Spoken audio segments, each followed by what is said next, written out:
Di dunia ini, gerbang misterius mulai muncul di mana-mana. Dari balik gerbang itu, manusia menemukan ruang bawah tanah penuh monster, harta, dan kematian. Sejak hari itu, sebagian orang terbangun sebagai hunter, manusia dengan kekuatan khusus yang bisa melawan makhluk dari dunia lain. Ada yang menjadi pahlawan, ada yang menjadi selebritas, ada yang menjadi kaya raya. Tapi tidak semua hunter dilahirkan untuk bersinar. Di antara mereka, ada seorang pemuda bernama Sung Jinwoo, hunter peringkat E, peringkat paling rendah yang bahkan sering dianggap lebih lemah dari orang biasa. Nama Sung Jinwoo dikenal bukan karena kekuatannya, melainkan karena kelemahannya. Di kalangan hunter, ia punya julukan menyakitkan, hunter terlemah umat manusia. Setiap kali masuk Dungeon, tubuhnya hampir selalu pulang dengan luka. Setiap misi sederhana bisa berubah menjadi perjuangan hidup dan mati baginya. Tapi Jinwoo tetap datang. Bukan karena ia berani. Bukan karena ia mengejar kejayaan. Ia hanya butuh uang. Ibunya terbaring sakit di rumah sakit, adiknya masih harus sekolah, dan tidak ada orang lain yang bisa menanggung semuanya selain dirinya. Pada suatu hari yang tampak biasa, Jinwoo bergabung dengan sebuah raid kecil. Gerbang yang mereka masuki hanya berperingkat rendah. Para hunter yang datang pun tidak terlalu khawatir. Bagi mereka, ini hanyalah pekerjaan cepat dengan bayaran kecil. Ada hunter berpengalaman, ada penyembuh, ada juga anggota yang lebih sibuk bercanda daripada bersiap. Di tengah rombongan itu, Jinwoo berjalan diam-diam, membawa perlengkapan seadanya dan harapan kecil agar kali ini ia tidak perlu masuk rumah sakit lagi. Dungeon pertama berjalan seperti biasa. Mereka menghadapi monster lemah, membersihkan lorong batu yang lembab, dan mengumpulkan kristal mana. Namun bahkan di tempat seperti itu, Jinwoo tetap kesulitan. Serangan yang bagi hunter lain mudah dihindari, baginya bisa menjadi luka serius. Seorang healer muda bernama Lee Jo-hee memperhatikan kondisinya dengan khawatir. Ia sudah sering melihat Jinwoo terluka, dan setiap kali ia bertanya kenapa Jinwoo masih memaksakan diri, jawabannya selalu sama. Ia tidak punya pilihan. Setelah para hunter merasa Dungeon telah dibersihkan, mereka menemukan sesuatu yang tidak biasa. Di ujung ruangan, ada jalan tersembunyi menuju tempat lain. Sebuah pintu menuju Dungeon kedua. Biasanya, setelah bos Dungeon dikalahkan, gerbang akan menutup. Tapi kali ini, mereka menemukan ruang tambahan yang belum diketahui isinya. Keputusan harus diambil. Sebagian ingin pergi karena tugas utama sudah selesai. Sebagian lain tergoda oleh kemungkinan harta yang lebih besar. Di tengah perdebatan itu, mereka melakukan voting. Suara terbagi tipis. Jinwoo, yang sebenarnya takut, akhirnya ikut memilih masuk. Ia memikirkan uang tambahan yang mungkin bisa ia dapat. Mereka tiba di sebuah ruangan raksasa seperti kuil kuno di bawah tanah. Langit-langitnya tinggi, dindingnya dipenuhi patung batu, dan di ujung ruangan duduk satu patung besar dengan senyum mengerikan. Awalnya semua orang mengira tempat itu kosong. Tidak ada monster, tidak ada bos yang bergerak, hanya patung-patung diam. Namun Jinwoo merasakan sesuatu yang salah. Tubuhnya yang lemah justru terbiasa membaca bahaya lebih cepat. Ruangan itu tidak terasa seperti hadiah. Ruangan itu terasa seperti jebakan. Di tengah kuil, mereka menemukan tulisan berisi aturan. Perintahnya terdengar seperti ritual. Menyembah dewa. Memuji dewa. Membuktikan iman kepada dewa. Banyak yang kebingungan dan menganggapnya sebagai teka-teki Dungeon. Tapi sebelum mereka sempat memahami maksudnya, pintu keluar tertutup rapat. Kepanikan mulai menyebar. Lalu salah satu hunter mencoba mendekati pintu. Dalam sekejap, mata patung raksasa itu menyala. Garis cahaya memotong ruangan, dan tubuh hunter itu hancur sebelum ia sempat berteriak panjang. Satu kematian cukup untuk menghancurkan keberanian mereka. Para hunter yang tadi percaya diri kini membeku dalam teror. Patung raksasa itu bukan hiasan. Ia adalah Algojo. Setiap gerakan salah bisa berarti kematian.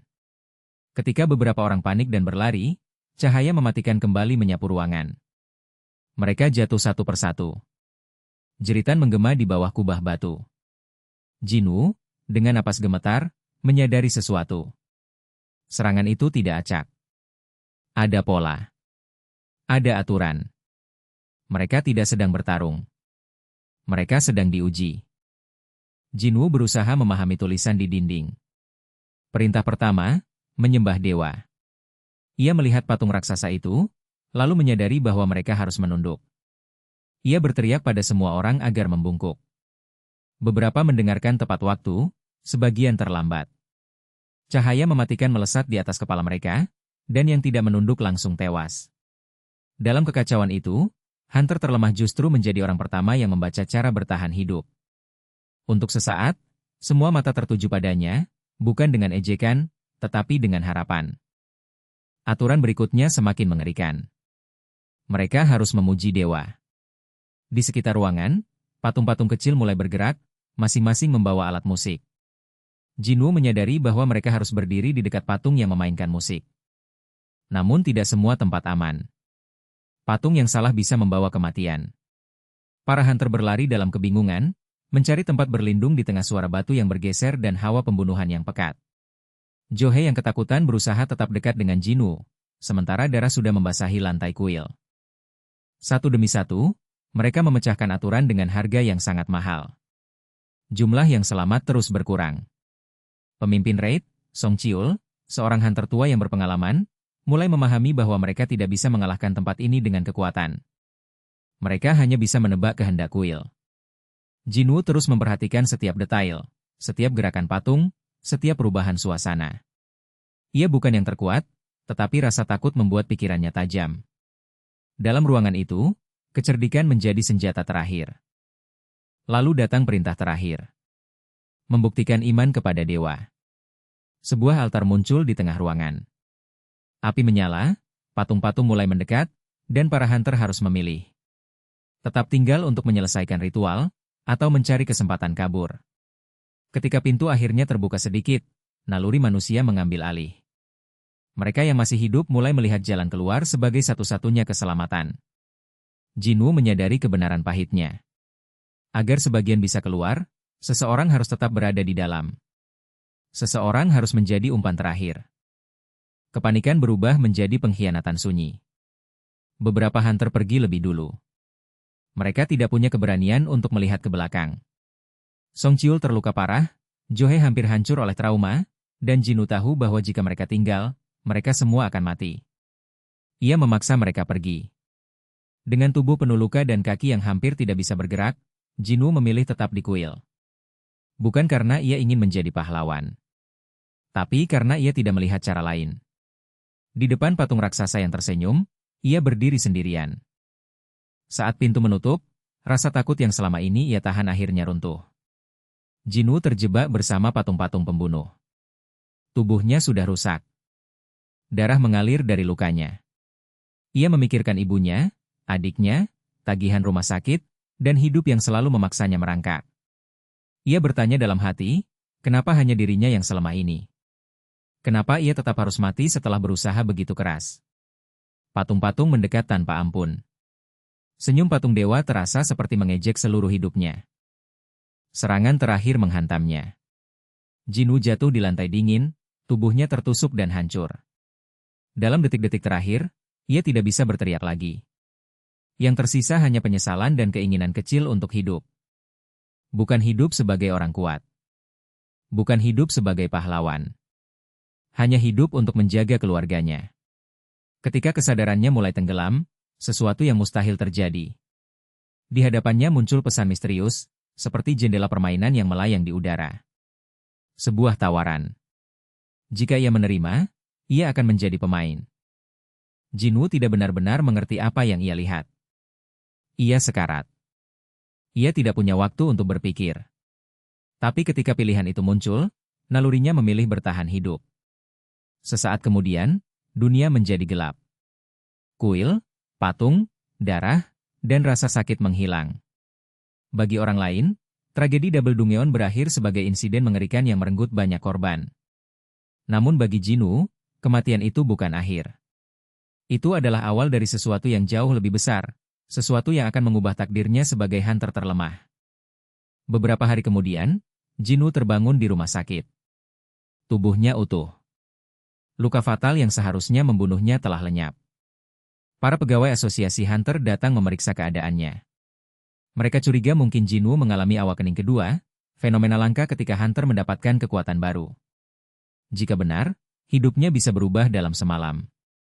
Tapi hasil pengukuran menunjukkan sesuatu yang mengecewakan. Kekuatan Jinwoo tetap rendah. Ia masih peringkat E. Tidak ada ledakan mana. Tidak ada tanda-tanda keajaiban. Namun Jinwoo tahu ada yang berbeda. Saat ia sendirian, jendela misterius muncul lagi di hadapannya. Pesan itu tidak terlihat oleh orang lain. Isinya seperti sistem permainan, memberikan misi harian, hadiah, hukuman, status, dan statistik tubuh. Jinwoo awalnya mengira dirinya berhalusinasi akibat trauma. Tapi ketika ia mengabaikan misi harian, ia langsung dipindahkan ke tempat mengerikan, sebuah zona hukuman yang dipenuhi monster ganas. Di sana, ia dipaksa berlari dan bertahan hidup sampai batas tubuhnya. Pengalaman itu membuktikan satu hal. Sistem tersebut nyata. Jika ia mengikuti perintahnya, ia mendapat hadiah. Jika ia menolak, ia dihukum. Jinwoo mulai melakukan latihan harian yang diberikan sistem. Push up, sit up, squat, dan lari. Awalnya terdengar sederhana, tetapi bagi tubuhnya yang lemah, itu adalah siksaan. Setiap hari ia memaksa ototnya bergerak, memaksa paru-parunya terbakar, memaksa dirinya tidak menyerah. Untuk pertama kalinya, ia melihat angka statistiknya meningkat. Kekuatan yang selama ini mustahil ia capai, kini bisa dilatih. Sementara itu, bayangan kuil masih menghantui pikirannya. Jinwoo tidak bisa melupakan senyum patung dewa, jeritan para hunter, dan wajah orang-orang yang meninggalkannya. Tapi trauma itu perlahan berubah menjadi bahan bakar. Ia sadar, selama ia tetap lemah, ia akan terus diinjak oleh dunia. Selama ia tidak punya kekuatan, ia tidak bisa memilih cara hidupnya sendiri. Sistem misterius ini mungkin berbahaya, mungkin juga jebakan. Namun bagi Jinwoo, itu adalah satu-satunya jalan yang terbuka. Setelah keluar dari rumah sakit, Jinwoo menerima kesempatan baru dari sistem. Sebuah kunci menuju Dungeon instan. Tempat itu berbeda dari Dungeon biasa yang diatur asosiasi. Tidak ada tim. Tidak ada healer. Tidak ada orang yang bisa menolongnya. Hanya Jinwoo, senjata sederhana, dan monster yang menunggu di dalam. Ia tahu masuk sendirian adalah tindakan gila. Dulu, bahkan monster terlemah bisa membuatnya hampir mati. Tapi sekarang, ia perlu bukti. Ia harus tahu apakah peningkatan statistik itu benar-benar berarti. Di dalam Dungeon instan, Jinwoo menghadapi monster dengan ketegangan yang berbeda. Setiap langkah terasa seperti ujian. Ia masih takut, tetapi tubuhnya bergerak lebih cepat dari sebelumnya. Pukulannya terasa lebih berat. Matanya lebih tajam membaca gerakan lawan. Ketika ia berhasil mengalahkan monster yang dulu mungkin akan membunuhnya, sesuatu dalam dirinya berubah. Bukan hanya angka statistik. Bukan hanya hadiah sistem. Untuk pertama kalinya, Jinwoo merasakan kemungkinan bahwa ia tidak harus selamanya menjadi yang terlemah. Namun Dungeon itu tidak membiarkannya merasa aman terlalu lama. Semakin dalam ia masuk, musuh semakin kuat. Jinwoo harus bertarung dengan seluruh tubuhnya, memanfaatkan kecepatan, keberanian, dan rasa sakit yang sudah terlalu akrab baginya. Setiap kemenangan memberinya pengalaman. Setiap pertarungan membuatnya lebih kuat. Sistem mencatat semuanya seperti permainan, tetapi bagi Jinwoo, setiap luka tetap nyata. Ia belajar bahwa kekuatan baru ini bukan hadiah gratis. Ia harus membayarnya dengan darah, keringat, dan nyawa yang terus dipertaruhkan. Puncaknya, Jinwoo berhadapan dengan monster penjaga yang jauh lebih berbahaya. Di hadapan makhluk itu, bayangan dirinya yang lama kembali muncul, tubuh lemah, tangan gemetar, mata penuh ketakutan. Tapi kali ini ia tidak mundur. Ia membaca pola serangan, menahan rasa sakit, dan menyerang balik dengan tekad yang semakin tajam. Pertarungan itu bukan hanya melawan monster. Itu adalah pertarungan melawan julukan yang menempel padanya selama bertahun-tahun. Hunter terlemah umat manusia mulai retak, dan dari retakan itu, sesuatu yang baru mulai lahir. Setelah berhasil melewati Dungeon instan, Jinwoo mendapatkan item, pengalaman, dan pemahaman baru tentang sistem. Ia mulai menyusun caranya sendiri untuk bertumbuh. Tidak ada guru yang membimbingnya. Tidak ada asosiasi yang tahu rahasia ini. Dunia masih melihatnya sebagai hunter peringkat E yang lemah. Tapi di balik penilaian itu, Jinwoo menyimpan kekuatan yang berkembang hari demi hari. Ia tidak lagi hanya bertahan hidup. Ia mulai berburu. Perubahan itu sunyi, tetapi sangat berbahaya. Dalam bab-bab awal ini, perjalanan Jinwoo bukan tentang seorang pahlawan yang langsung menjadi kuat. Ini adalah kisah seseorang yang dihancurkan sampai titik terendah, lalu diberi kesempatan untuk bangkit dengan cara yang tidak dipahami siapapun. Double Dungeon menjadi luka yang mengubah hidupnya. Patung-patung batu menjadi mimpi buruk yang menandai kelahirannya kembali. Dan sistem misterius itu menjadi pintu menuju kekuatan yang mungkin tidak seharusnya dimiliki manusia. Sung Jinwoo masih belum tahu siapa yang memilihnya. Ia belum tahu tujuan sistem itu, atau harga sebenarnya dari kekuatan yang ia terima. Tapi satu hal sudah jelas. Dunia yang dulu menganggapnya tidak berarti akan segera melihat perubahan besar. Dari hunter yang selalu terluka, ia akan menjadi seseorang yang ditakuti monster. Dari orang yang ditinggalkan di ambang kematian, ia akan berjalan sendirian menuju puncak. Dan semua itu dimulai dari satu pilihan sederhana di tengah kegelapan. Keinginan untuk tetap hidup.